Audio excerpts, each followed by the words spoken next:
Casa para edificar.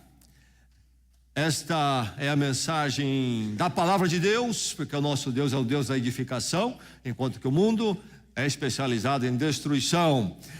Mas, em particular, estamos olhando este tema e esta mensagem, Viva para Edificar, no livro de Neemias. Neemias, no Velho Testamento, grande líder de Israel, grande líder da edificação.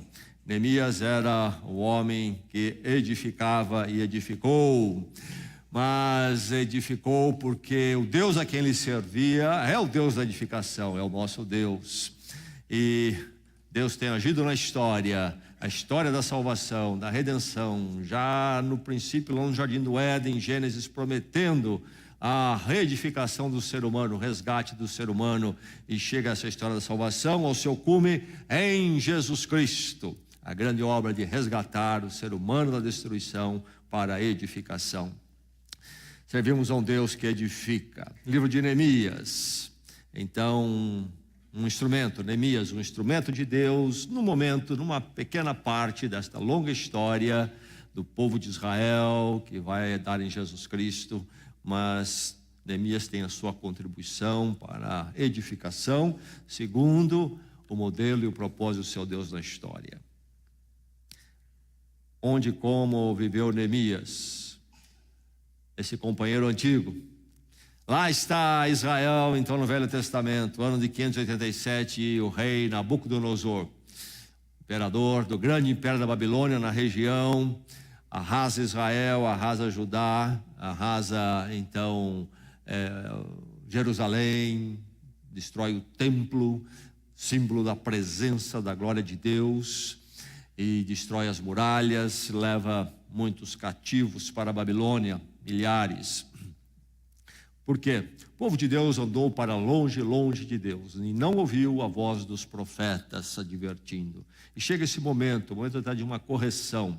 Mas Deus prometeu o resgate, a reconstrução do povo de Israel e o retomar da história da salvação que iria dar em Jesus Cristo. A Babilônia é dominada pelos persas, sob a liderança de Ciro, em 539. Ciro, o imperador persa, muda a política para com os exilados e permite a volta às suas terras, e Israel pode voltar, inclusive com a permissão de voltar a cultuar o seu Deus.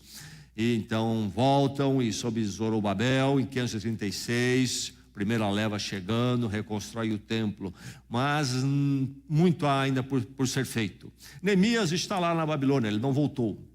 Ele ouve falar, não é, da situação, especialmente de Jerusalém, que as muralhas estão arrasadas, portas destruídas e queimadas, e ele tem um grande peso quando ele ouve falar no seu coração, quando ele ouve falar desse estado ainda destruído, né, de Jerusalém, e ele ora a Deus que abra uma possibilidade de ele voltar e ir a Jerusalém e participar de uma reconstrução. Ele tem uma posição privilegiada junto ao imperador persa, agora já um sucessor de Ciro, Artaxerxes I, e ele intercede junto ao rei depois de orar, e o rei permite o retorno e que ele possa reconstruir então as muralhas, dá a ele cartas brancas, recursos, etc., uma caravana oficial. E Neemias, que tinha uma posição privilegiada no império, vem como governador de Jerusalém, região próxima também. E então ele chega lá em Jerusalém com essa missão de reconstruir as muralhas, mas reconstruir as muralhas para então reconstruir Jerusalém, a comunidade, as pessoas, não apenas reconstruir pedras. Nosso texto hoje está em Neemias capítulo 11 de Neemias. Antes de ler o capítulo 11, vamos relembrar, se você não ouviu, se você já ouviu, se não ouviu, ouvir, um verso nesse livro que reflete a mensagem, a atitude do livro todo.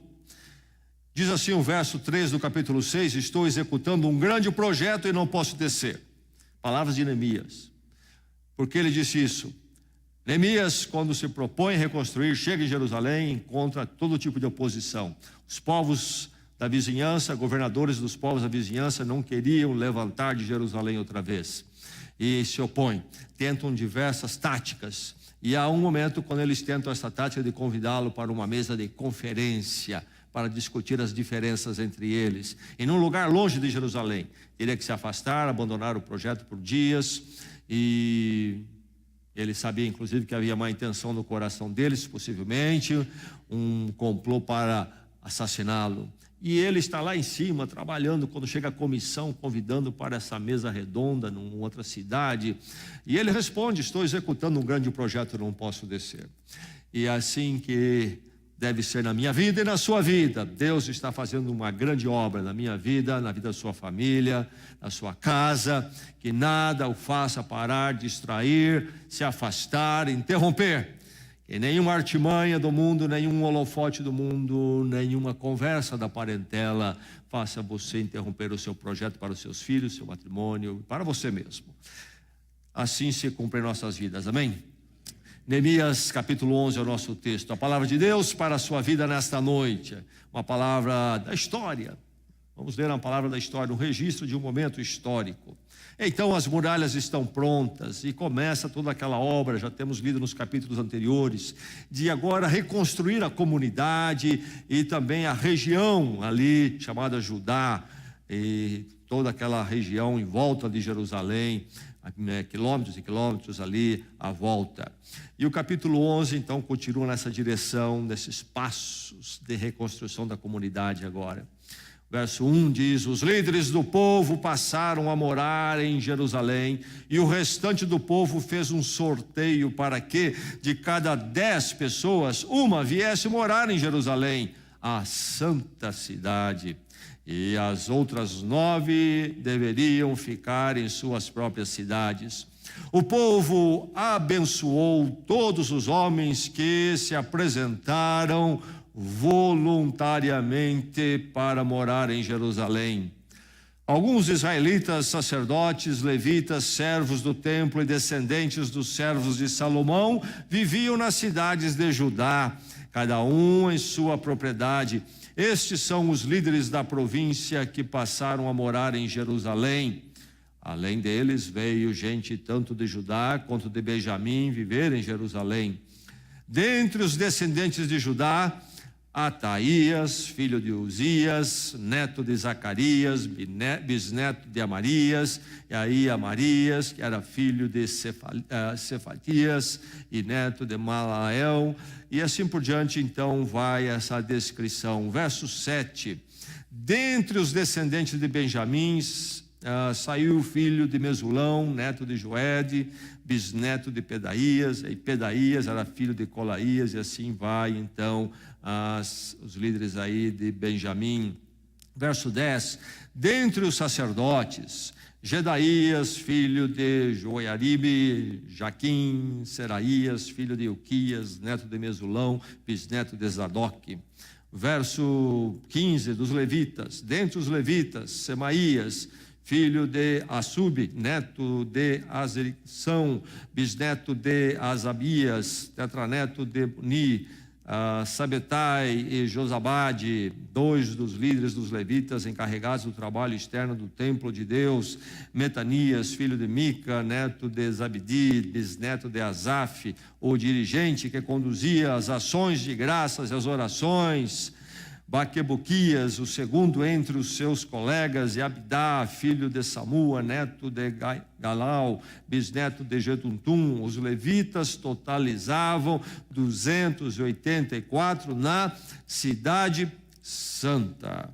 Os porteiros, Acube, Talmon, e os homens dos seus clãs que guardavam as portas eram 172. Os demais israelitas, incluindo os sacerdotes e os levitas, estavam em todas as cidades de Judá, cada um na propriedade de sua herança.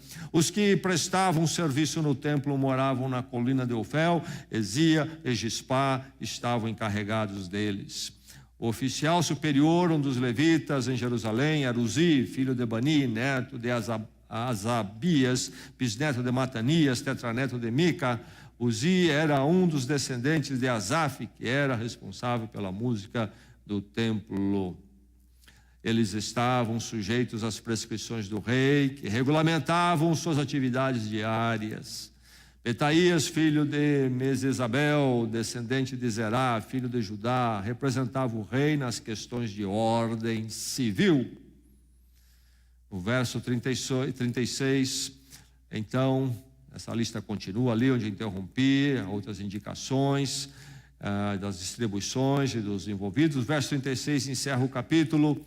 Alguns grupos dos levitas de Judá se estabeleceram em Benjamim. Alguns levitas de Judá se estabeleceram em Benjamim. Então, nós temos aqui toda essa narrativa desta organização e participação. Estes são os líderes, diz lá o verso 3, esses são os líderes da província que passaram a morar em Jerusalém. E cita todos estes nomes, e falando dos outros que ficaram nas outras cidades.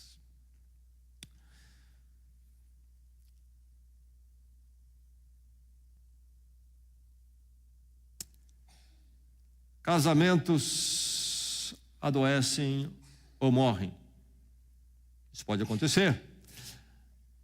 Famílias podem adoecer ou morrer. Nações podem adoecer e morrer. Então, indivíduos também podem adoecer e morrer. Fisicamente? Sim. Mas também espiritualmente, enquanto seres espirituais, vivos fisicamente, mas espiritualmente já doentes ou mortos. Começando então com famílias, casamentos, passando por nação, sociedades e chegando também a indivíduos. Todo esse fenômeno pode acontecer de morte e adoecer, e eles são, essa experiência nas diversas esferas são relacionados. Pessoas precisam de comunidades. Comunidades precisam de organização. Organização requer cooperação. E cooperação exige valores. E aí está o problema, porque tantas sociedades não prosperam e são tão doentes. E é o caso daquelas que morrem na história, quantos não morreram, desapareceram. E isso é verdade em relação a grandes comunidades, nação, como também a pequena comunidade, família e até mesmo ainda o seu núcleo, que é o matrimônio. E aí, pessoas também têm problemas.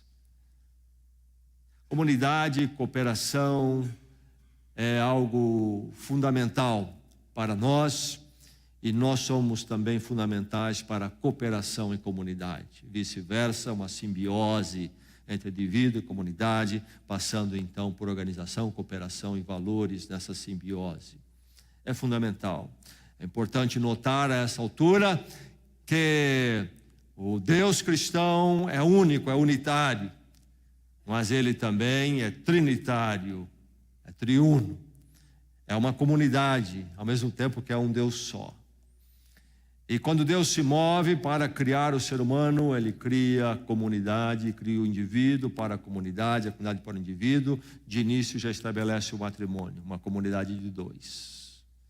Depois vai correr a história e vamos chegar inclusive na comunidade igreja.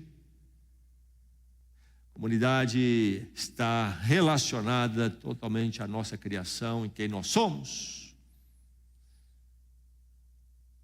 E aí entra este elemento da cooperação, que vai dar em organização, mas que exige valores. Quando nós lemos esse texto, nós encontramos aqui um texto sobre cooperação, que então é um texto que toca na comunidade, na organização e nos valores. Mas é um texto que podemos tirar dele o destaque cooperação.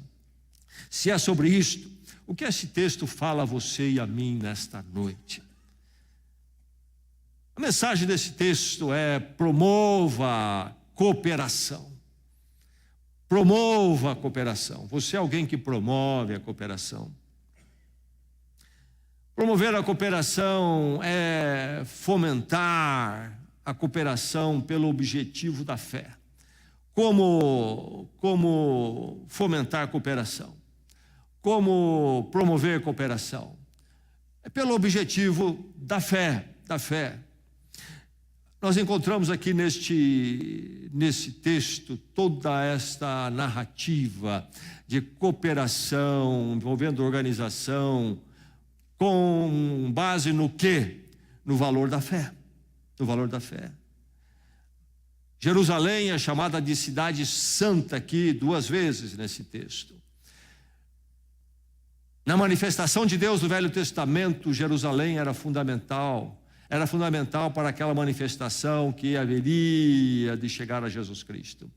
Jerusalém, a cidade santa, porque lá estava o templo do Senhor, a manifestação da presença de Deus, então da sua glória.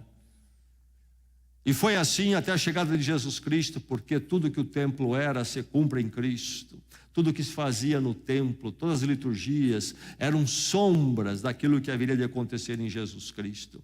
Mas lá estava então Jerusalém, a cidade santa. Cidade, o que é cidade? Uma comunidade. Mas uma comunidade, para ser uma comunidade sadia, precisa de cooperação. Para então ter organização, mas para ter cooperação que leva à organização precisa ter valores. Mas aqui a cidade é chamada de santa, porque a presença de Deus estava ali. A preocupação então no texto é muito forte com o culto, a adoração, o se devotar à comunidade, então os indivíduos ali olharem para Deus em primeiro lugar. Grande fundamento da fé do povo de Deus no Velho Testamento e que nós vamos receber deles e conhecer de uma forma muito mais plena em Jesus Cristo. O objetivo da fé, do culto.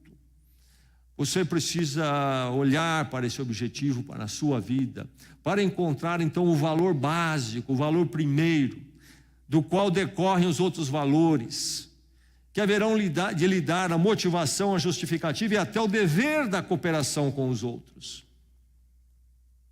E então, a partir de você, recebendo esses valores,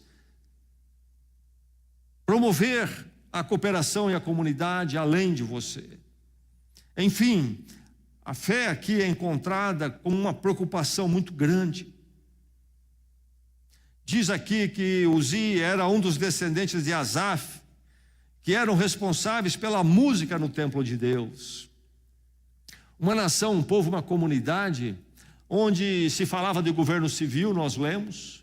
Temos aqui Neemias, o grande líder, governador, toda essa preocupação civil, temporal, mas há uma preocupação central com relação ao culto e adoração de Deus. Dali viria o valor fundamental e os valores decorrentes que então levaria à cooperação, à organização e à grande comunidade. Será que na sua vida esses valores estão presentes? Se estão presentes, então vão estar presentes no seu matrimônio, vão estar presentes na sua família, na sua formação dos filhos, na formação da grande comunidade da sua casa, com valores que levam à cooperação e aí resulta na organização e na comunidade onde a saúde prospera, a saúde espiritual das pessoas e das pessoas juntas. Isso deve ser verdade na igreja, deveria ser verdade no país. Por que o nosso país é tão doente? Porque, primeiro, vemos a desorganização, fruto da falta de cooperação, porque não temos os valores fundamentais necessários. Culto a Deus está muito longe. Achamos agora que nós, os seres humanos, somos o valor maior, a referência de todas as verdades e formamos o que nós quisermos. E aí está o que formamos, uma miséria, uma sociedade doente com indivíduos doentes. Então, promova a cooperação. Para isso, fomente cooperação pelo objetivo da fé, Os levitas ajudavam no templo, mas diz o texto que os levitas também ficaram morando em algumas comunidades, e ali eles faziam o papel do ensino da palavra e também de recolher as ofertas e os dízimos. Há uma atenção toda especial para o templo e o culto na santa cidade de Jerusalém. E Judá, as outras cidades em volta, onde muitos moravam, Judá estava toda à volta de Jerusalém, porque queriam estar à volta do templo que estava em Jerusalém, o culto a Deus, Deus em primeiro lugar, o centro da comunidade, centro do indivíduo para ser o centro da comunidade. Qual será o valor básico que haverá de estabelecer o fundamento da sua vida e então da sua comunidade matrimônio, da sua comunidade família, da sua casa? Há um verso muito conhecido do livro de Josué, palavras do grande líder Josué, o que liderou séculos antes de Neemias, a entrada do povo de Israel na terra prometida. E há um momento depois, já na terra, conquistaram a terra, estão estabelecidos ali como povo, a grande comunidade. Josué chama o povo e diz que eles precisam decidir de uma vez por todas a quem eles vão servir em primeiro lugar, que Deus eles vão servir. E aí ele diz, célebre frase de Josué: eu e minha casa, já escolhemos, eu e minha casa serviremos o Senhor. Esse é um verso que muitos crentes gostam de colocar na parede da sua casa, talvez na entrada. Isso é bom, é adequado, é muito bom ter esse verso na parede, mas não vamos nos esquecer que colocar verso na parede sem ser verdade em nós é apenas um amuleto ou apenas um instrumento, um item místico que não serve para nada. É preciso que aquele verso seja verdade na realidade nossa. Quem é o fundamento desta casa? Então, primeira pergunta: quem é o fundamento da minha vida? Para eles, a santa cidade, o templo, a presença de Deus, e dali emanavam os valores. E então eles tinham razão para cooperar uns com os outros, porque olhavam diferente uns para os outros. E aí a organização e a saúde imperava. Promova a cooperação. Começa por entendermos e observarmos o objetivo da fé. Estamos aqui para servir a Deus, cultuá-lo. E quando fizermos isso, os nossos valores mudam. E passaremos então à volta de Deus com os valores corretos, formarmos a comunidade. E corrigirmos e crescermos, apararmos e avançarmos. Fomente cooperação pelo objetivo da fé. Nesses dias, quando o humanismo domina, o ser humano pensa que ele pode ser o centro. Nesses dias nossos voltamos lá para a antiguidade na Grécia, quando o movimento sofista disse que o homem era a medida de todas as coisas. A palavra de Deus diz que não é coisa nenhuma, que Deus é a medida de todas as coisas. Quando Ele é o nosso valor central aí, nós vamos fomentar a cooperação e a comunidade. Fomente a cooperação pelo objetivo da fé. Promova a cooperação. Vise edificar pessoas pela cooperação. Texto como nós lemos aqui hoje, em outros lugares da Bíblia, temos essas listas de nomes. Você, se já leu livro de outra religião que não é a proposta cristã, você vai ficar um pouco decepcionado com a Bíblia, porque ela não é um livro religioso que você encontra por aí. A Bíblia é um livro histórico, é a ação de Deus na história. E aí chegamos em momentos como esse, que inclusive encontramos essas listas com nomes. O que isso nos fala? Ora, se a Bíblia é a ação de Deus na história, a ação redentiva de Deus, de construção do ser humano na história, isso nos revela como que pessoas são importantíssimas para Deus, porque Deus está atuando neste mundo para edificar pessoas. Convidá-los para estar à volta dele e cultuá-lo, a fim de que elas sejam edificadas. E essas listas nos mostram quão concreta foi a ação de Deus na história. Nós estamos falando de uma coletânea de pensamentos religiosos abstratos, de boas intenções, mas de uma ação de Deus mexendo com gente como eu e você, nas lutas e nas agruras da história, dos anos, das vitórias, dos fracassos. E Deus usando essa gente e trabalhando com essa gente, como trabalha na minha vida e na sua, nesta igreja, nas nossas casas. Isso foi feito na história e Ele continua fazendo na história. Essas listas são importantíssimas. Se não tivéssemos, a ação de Deus seria algo etéreo, abstrato e apenas uns pensamentos jogados no ar. Não é assim a fé cristã. Pessoas têm o seu lugar, um lugar aqui muito importante. Deus edifica gente E edificando gente, ele edifica comunidades. E edificando comunidades, ele edifica a gente. Então, vise edificar pessoas através da cooperação. Cooperação é uma forma de edificar as pessoas quando a cooperação, a partir dos valores da fé, parte da minha vida, eu ensino os outros, na minha comunidade, em casa. Ali, então, uma edificação mútua das pessoas. Lá estava Jerusalém. Neemias chegou, organizou, trabalharam firme. As muralhas foram levantadas, tem prédios lá dentro. Mas muralhas e prédios necessitam de gente. Ou então é apenas parede, pedra. Eu me lembro uma vez que retornei a uma universidade onde eu estudei. Não tinha estado lá por alguns anos. E numas férias, passando por perto, pensei, vou rever. Mas eram férias. E eu tinha na minha memória os dias que eu estudei lá. E aquela vida toda, não é? Lá dentro daquele campus. No dormitório onde eu morei. E pensei em rever tudo isso. Mas era férias. E quando eu cheguei lá, que decepção. Parecia ser um lugar completamente diferente. Ninguém estava lá.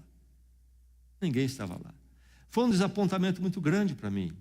Foi uma visita que me deu até uma tristeza.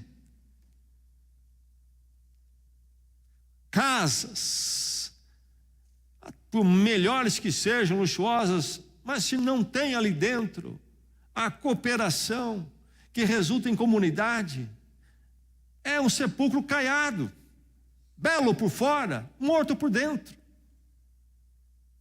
Seja casa mansão, seja casa simples. O que faz a diferença, o que realmente é tremendo é se lá dentro tem uma comunidade. Não é verdade? Mesma verdade em relação a uma igreja.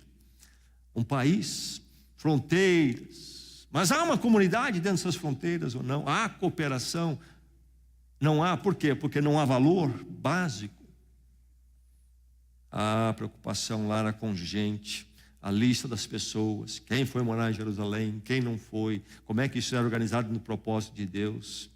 Gente forma e precisa comunidade, e comunidade edifica as pessoas. Jesus Cristo deixou uma igreja, uma comunidade.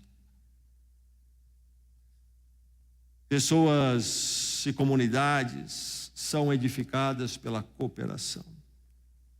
Cooperação. Esta palavra é um prefixo co, e depois o resto é operação, o agir, o fazer. E o co quer dizer o que? Juntos, uns com os outros. Quais são os inimigos mais comuns nos nossos dias da cooperação? Materialismo. Pessoas que vivem para coisas e não para outras pessoas. Isso é o mais comum nos nossos dias. Casamentos sendo destruídos porque antes do outro, o cônjuge, vem os ideais materialistas. Os ideais materialistas estão até à frente das crianças, dos filhos. Essa é a grande verdade. As pessoas, inclusive, medem a questão dos filhos pelo materialismo. Dizem que uma das razões fortes porque nós temos apenas 2 filhos nos nossos dias, no máximo 3, é porque surgiu um negócio no mundo chamado automóvel, onde cabem geralmente 5. E ninguém quer ter uma Kombi.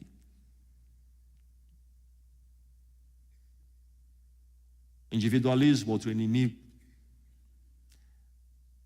2 coisas que deixa para lá o outro. Então, porque eu deixei para lá o valor do ser humano, o valor fundamental, eu me reduzi a um ser que vive para o ter. Eu me reduzi a um ser que descartou comunidade, me tornei egocêntrico. Só eu e eu, tá bom? Mas nós encontramos nesse texto, essa lista de gente, Deus trabalhando com tudo isto. Jerusalém, a cidade santa sendo organizada e os povos se agrupando à volta dela. Então vise edificar pessoas, Como? Pela cooperação na sua casa, na igreja, mas a partir da sua própria vida. Promova a cooperação. Promova. Então apoie cooperação. Apoie a cooperação. É você um apoiador da cooperação. Os valores já chegaram a você. Esse culto a Deus, Deus no centro, não eu. Deus no centro, não as coisas. De tal modo que você já se viu como instrumento de Deus para ser uma comunidade com Ele, e sendo com Ele, ser com os outros. Amarás o Senhor teu Deus sobre todas as coisas e ao teu próximo como a ti mesmo. Disse Jesus Cristo. O povo aqui voltou do exílio, a maior parte. Mas não como um bando de refugiados, desorganizados, desestruturados, atrapalhados, um querendo atropelar o outro pela sobrevivência. Temos visto isso na televisão nos nossos dias, situação muito triste. Não, é o povo de Deus. É o povo de Deus. Não eram apenas um bando de refugiados voltando e agora um quer engolir o outro e ver como é que se sobrevive em desordem. Não, nós encontramos aqui o povo que tem o valor. Deus, o culto tem importância, por isso eles são movidos à cooperação, e à organização, e à comunidade saudável, que não morre, mas agora avança, é restaurada, e aí as pessoas são edificadas. Apoie a cooperação. O povo de Deus deve ser o povo da cooperação. Talvez você precise liderar, o organizar, portanto, cooperar. Eles ali fizeram um sorteio, diz o texto, por exemplo, para ver de cada 10, uma pessoa viesse a morar em Jerusalém, e as outras 9 ficariam nas suas cidades. Alguém tomou iniciativa para organizar através da cooperação. Você tem essa função na sua casa? Você tem essa função na sua casa? Talvez está precisando, a começar com você, o valor correto, Deus no centro, e depois a cooperação, você ensinar, passar e organizar. Povo de Deus, não um bando de atrapalhados, mas aqui se entendendo e construindo e se edificando através de uma comunidade saudável. Talvez você precise liderar, está faltando na sua liderança, na igreja de Jesus Cristo. E liderança não é necessariamente ter um cargo, não é? Liderança é pelo exemplo, pelo reconhecimento e a capacidade moral. Eu tenho o valor correto e está evidente às pessoas. E a minha palavra é uma palavra que é respeitada e considerada. Eu começo a influenciar e fazer diferença. Eu começo a lançar luz onde eu estou. Mas não somente liderar e influenciar para que a cooperação e a organização aconteça. É preciso também se apresentar como um servo da cooperação e da organização, então. Diz o texto aqui que o povo abençoou todos os homens que voluntariamente se apresentaram para morar em Jerusalém. Para um novo dia, naquela comunidade toda, era preciso também povoar Jerusalém. Alguns teriam que deixar sua casa e ir para Jerusalém, mudar de residência. Você imaginou uma coisa dessa? Disponibilidade para fazer isto. Esse espírito de servo, esse espírito de cooperação, o que é que está precisando ser feito? Eu me estico para fazer isso na igreja, no meu lar. Será que estamos ensinando isso aos nossos filhos? Ou os nossos filhos estão aprendendo que eles são os reis da terra? Ah, nada como o filho, fruto da classe média, do sonho da classe média, o reizinho, aquele com quem ninguém pode. Ou estamos formando servos, cooperadores da grande comunidade da família, e que formarão outras comunidades saudáveis, porque aprenderam onde vieram, porque tiveram pais que tinham o valor da fé em primeiro lugar, E que a partir desse valor os pais foram exemplos de cooperação, ensinaram a cooperação, ensinaram a comunidade e a organização. Lugar de cada um para servir, ensinaram o servir. Será que a nossa igreja é uma igreja de servos? Se apresentaram voluntariamente para contribuir para a comunidade. O que é preciso? Qual a necessidade? Deixa que eu atendo. É para o bem, a cooperação é necessária, eu coopero. Deixa comigo. Num mundo cada vez mais egocêntrico, por isso no mundo de cada vez mais pessoas doentes, e você sabe disso, que está assim, espiritualmente, para não falar fisicamente, porque às vezes as coisas caminham juntas, não é? Precisamos resgatar a cooperação, precisamos promover a cooperação, ser agentes da cooperação, porque isso é cristão. O apóstolo Paulo vai dizer que somos cooperadores uns dos outros em Cristo. E isso começa primeiro acertando quem é o centro, qual é o valor primeiro, qual é o nosso objetivo maior. É a fé, é adorar a Deus, servir a Deus. Isso vai nos mover à cooperação, a sermos, então, a partir de nós, pontes para a cooperação, a comunidade, a organização, e vamos ensinar os outros a influenciar, criar, formar em casa, na igreja e na sociedade. Na sociedade, como falta os nossos dias, essa dimensão na sociedade, essa bagunça que nós criamos aí, vamos manobrando para não se arrebentar, destruir de uma vez. Não há nenhuma ideia de cooperação. Há ideia do quê? Quando se pensa em ajuntamento social, cívico, exploração. Não cooperação, exploração. Como é que eu posso explorar esse grupo aí? Essa é a forma que navega-se aí fora. Que Deus nos faça, então, promotores da cooperação. Amém? Como falta isto? Mas em Cristo somos transformados, encontramos com Deus o valor maior, o objetivo da fé, e somos transformados, então, no povo da comunidade da cooperação. E aí a edificação na comunidade, edificamos a nós mesmos, os outros, e nós edificamos a comunidade nessa cooperação em Cristo. Que Deus faça assim. Vamos orar.